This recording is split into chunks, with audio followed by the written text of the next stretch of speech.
सूरज ढल गया था। आसमान गहरे बैंगनी रंग में रंग गया था। नंदगांव में धुंध की एक चादर फैल गई। हवा में गीली मिट्टी और लकड़ी के धुएं की गंध घुल गई। लेकिन हवा में कुछ और भी था, डर। गांव वाले फुसफुसाहट में एक साथ जमा हो गए थे। उनके चेहरे चिंता से सिकुड़े हुए थे। वे फुसफुसाते हुए बातें कर रहे थे। उनकी नजरें घबराहट से इधर उधर भाग रही थीं। नंदगांव में कुछ गड़बड़ थी, कुछ ठीक नहीं था। गांव के बुजुर्ग, जिनके चेहरे उम्र और चिंता से ढके हुए थे, आपस में बुदबुदा रहे थे। उन्होंने अपने समय में बहुत कुछ देखा था, लेकिन ये कुछ अलग था। ऐसा पहले कभी नहीं हुआ था। महिलाओं ने अपने बच्चों को कसकर पकड़ रखा था। उनकी सांसों के नीचे प्रार्थनाएं गूंज रही थीं। पुरुषों ने, उनके चेहरे सख्त, अपने औजारों को थोड़ा कसकर पकड़ लिया। सबकी रीढ़ की हड्डी में एक सिहरन दौड़ गई। यह डर की सिहरन थी, अज्ञात का। गांव में एक धीमी सी चीख गूंज उठी। ऐसा लग रहा था जैसे धरती खुद चीख रही हो। गांव वाले ठिठक गए। उनका खून जम गया। उन्होंने अपना सिर घुमाया, आवाज का स्रोत खोज रहे थे। वहां गांव के किनारे पुराने कुएं के पास धुंध से एक आकृति निकली। यह एक औरत थी, लेकिन हाड़ मांस की औरत नहीं। यह औरत अलग थी। उसका रूप पानी पर प्रतिबिंब की तरह पारभासी झिलमिलाता हुआ था। उसके लंबे काले बाल उसकी पीठ पर झर रहे थे। उसकी सफेद पोशाक उसके चारों ओर लहरा रही थी, मानो किसी अदृश्य हवा ने हिलाई हो। उसकी आंखें एक गहरे दुख से भरी हुई ग्रामीणों के चेहरों को खोज रही थीं।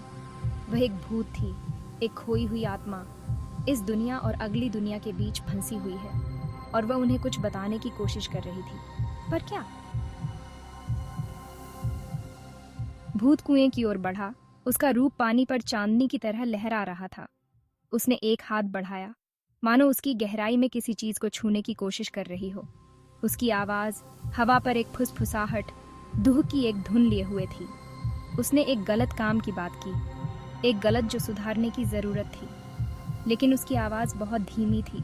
उसके शब्द इतने गड़बड़ थे कि ग्रामीण समझ नहीं पा रहे थे। डर ने उनके दिमाग पर एक धुंध सी छा रखी थी।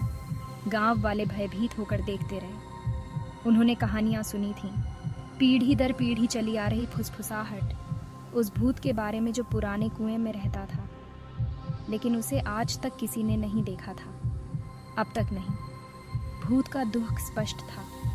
यह हवा में लटका हुआ था, गाढ़ा और भारी।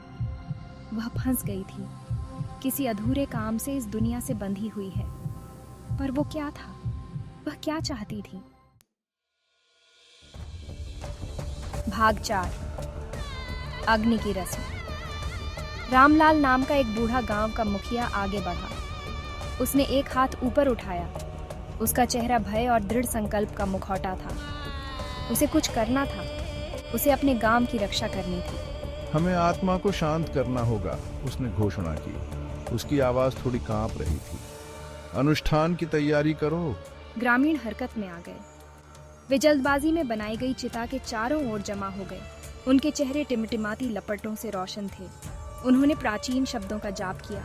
उनकी आवाजें ऊपर उठती और गिरती रहीं। हवा घबराहट भरी ऊर्जा से खिल उठी। लपटें ऊंची उठीं। आसपास के पेड़ों पर नाचती हुई परछाइयां पड़ रही थीं।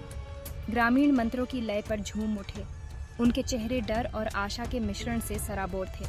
क्या ये बेचैन आत्मा को शांत करने के लिए काफी होगा, या उनके प्रयास व्यर्थ होंगे? भाग 5, इशारा। भूत ने दूर से अनुष्ठान को देखा। उसकी अभिव्यक्ति दुहक और हताशा का मिश्रण थी। उनके प्रयास व्यर्थ थे, वह जानती थी। वे उसे भगाने की कोशिश कर रहे थे। उसे उस जगह से भगा रहे थे जिसे उसने कभी घर कहा था। उसकी निगाह भीड़ के किनारे खड़े एक युवक पर पड़ी। वह दूसरों से अलग था। उसकी आंखों में संदेह की झलक थी। एक सवालिया निगाह थी ना कि एक मुश्त डर। उसने उसकी ओर हाथ बढ़ाया, उसे पास बुलाया। उसे समझाना था। वही एकमात्र था जो उसकी मदद कर सकता था। वही उसकी आखिरी उम्मीद थी। युवक झिझकते हुए लेकिन एक अनजान शक्ति से विवश होकर एक कदम आगे बढ़ा। उसका दिल उसकी छाती में जोरों से धड़क रहा था। उसके दिमाग ने उसे पीछे मुड़ने, भागने के लिए चिल्लाया, लेकिन किसी चीज ने उसे भूतिया आकृति की ओर खींच लिया। भाग 6 डायरी के राज। भूत उस युवक विजय को एक छिपे हुए रास्ते पर ले गया जो ऊंची झाड़ियों से ढका हुआ था और धुंध में डूबा हुआ था। रास्ता एक ढहती हुई पत्थर की संरचना की ओर जाता था जो गांव के मंदिर के पीछे छिपा हुआ था। एक कोमल भाव से उसने दीवार में एक ढीले पत्थर की ओर इशारा किया। इसके नीचे एक छोटी चमड़े की जिल्द वाली डायरी रखी थी जिसके पन्ने उम्र के साथ पीले पड़ गए थे। विजय ने कांपते हाथों से हाथ बढ़ाया और डायरी उठा ली। उसने उसे सावधानी से खोला। उसकी उंगलियां फीकी स्याही को ट्रेस कर रही थीं। जैसे ही उसने पढ़ा, उसकी आंखें आश्चर्य से फटी की फटी रह गईं। डायरी उस भूत की थी जो जीवन में माया नाम की एक युवती थी। वह गांव की वैद्य थी, प्राचीन उपचारों और रहस्यों की रक्षक थी, और उसने एक छिपा हुआ खजाना खोज निकाला था, सोने और जवाहरात का ढेर जो गांव का था। भाग 7 एक नया सवेरा। डायरी से पता चला कि माया पर खजाना चुराने का झूठा आरोप लगाया गया था और उसकी रक्षा करते हुए उसकी मृत्यु हो गई थी। वह कुएं से बंधी हुई थी। जब तक उसका नाम साफ नहीं हो जाता और सच्चाई का पता नहीं चल जाता, तब तक उसे शांति नहीं मिल सकती थी। गांव वापस भागते हुए उसने डायरी से ऊंची आवाज में पढ़ा। उसकी आवाज कांप रही थी लेकिन दृढ़ थी। जब विजय ने माया के बारे में सच्चाई का खुलासा किया तो ग्रामीण स्तब्ध होकर सुनते रहे। उन्होंने शर्म और पछतावे से एक दूसरे को देखा।